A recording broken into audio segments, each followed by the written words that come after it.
It burns me up, this whole damn thing. Police misconduct.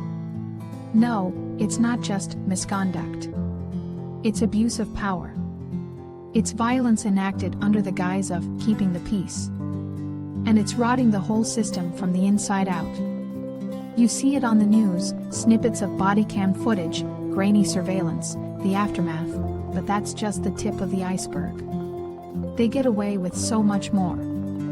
The blue line, that invisible shield of loyalty, practically demands silence. You mess with one of us, you mess with all of us. That twisted code protects the guilty and silences the decent cops who actually want to serve and protect. What a joke. Serve and protect, who? The powerful? Their buddies?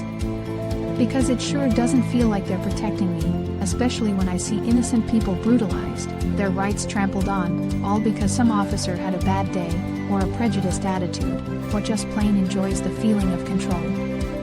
It's not just physical violence, either. It's the constant harassment, the fabricated charges, the selective enforcement of laws that disproportionately target marginalized communities. It's the casual racism, the dismissive attitudes, the implicit bias that colors every interaction. And try challenging it. Try speaking up. You'll be labeled a cop hater, a troublemaker, an enemy of the state. They'll come down on you harder, make your life a living hell. And then there's the qualified immunity. That shield that protects them from accountability. How can you have justice when the very people sworn to uphold the law are virtually untouchable? It allows them to act with impunity, knowing that even if they screw up royally, they're likely to get away with it. It's a slap in the face to every victim of police violence, every family torn apart by senseless brutality.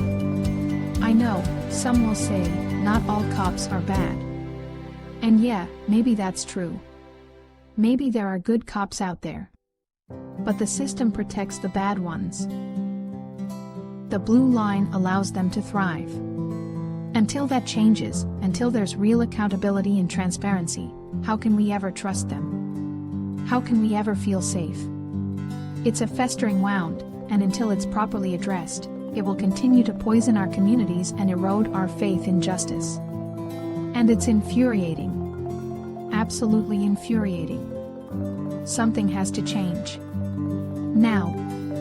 Thanks for listening to me rant. Remember, justice was never blind, she was blindfolded.